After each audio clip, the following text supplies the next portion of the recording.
1971, after playing 4.5 years for Montreal Canadiens. Well, it was a culture shock, actually, because, you know, you play for the best team ever in hockey. And then when you moved to California, and our team was not very good. I think we were out in the playoff by Christmas time, the first year I was here. I think when I got here, the biggest name was Rogie Vachon. He was, of course, in goal every night, and he was spectacular. You know, I was very small, first of all, and I was very fast. And when you start, I started my career without a mask, so you gotta be pretty fast to try to avoid those pucks. But he had such a quick glove hand. That's what amazes me. The first mask, even the first mask that I wore, you know, it was just like they put a fiberglass right on top of your face, and it doesn't cover your ears, doesn't cover your throat, and there was no cushion. It was just like right against your face. So when you get hit, sometimes you save some stitches, but it's like getting hit with a baseball bat, you know? You get concussion out of it. I'll never forget the hardest shot I have ever seen. Rogie was in goal at the old Chicago Stadium, and Dennis Hull came down the left wing, and Dennis Hull could shoot. He took the hardest slap shot I've ever seen. The puck got deflected into the third balcony. Oh yeah, in Chicago. Oh God, I was lucky to be alive. If he hits me over here, I wouldn't be here to talk to you. Then I talked to Rogie afterwards, and I said, Rogie, tell me what you're thinking when you're coming out and Dennis Hull is winding up for that shot. And Rogie said, I'm thinking, I hope he hits me with it. I said, what? And I thought, that takes a different person to want to play that position. I never had fear. No, the puck really never bothered me. You know, you get hit here and there, but get used to it. Yeah, the fans loved Rogie. And of course, he'd make a save, and Rogie, Rogie, Rogie would be the chant. And it was pretty electrifying in the building on those nights when he was on.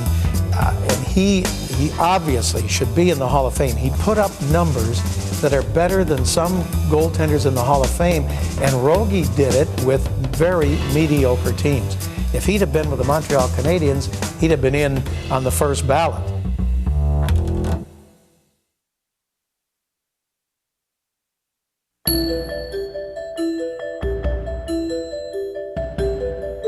But then there's Marcel, who was a boisterous French-Canadian guy with passion coming out of his body, and the plays that he could make for his size. Marcel, very, very competitive, one of the greatest hockey players of all time. You know, here was a guy who, at one point, up until a season ago or whatever, was the third all-time leading scorer in the history of the game. Powerful build, you know, probably played at 200 pounds or more, and low center of gravity. He was like a fire hydrant on wheels, you know. I mean, this guy can fly. He can flat out fly. I mean, I can remember Marcel Dionne. He'd come down on you in practice, and he'd flip the puck one way and go around you and get it before it landed on the ice again. I mean, that's how phenomenal he was. His vision on the ice and his strength and his passion to play the game. Saying things in the dressing room that wouldn't come out right, but you knew that he was talking with passion because of his French accent. Here was a guy, the moment he got on the plane, the moment he was always sleeping. And his philosophy was, you know, we've got a very tough schedule. He says, I've got to sleep, don't bother me. Marcel's a real funny guy, like talking all the time and friends with everybody, and boy, could he play hockey. I think one of the best things in the world is trying to see Marcel Dionne or hear Marcel Dionne tell a joke in English.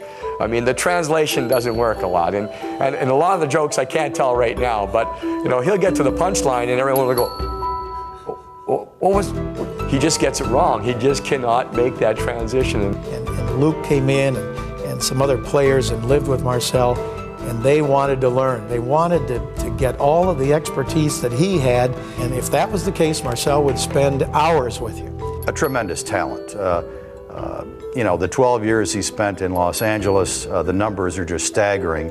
As great as Marcel was, I don't think the rest of the hockey world really understood how great Marcel Dionne was.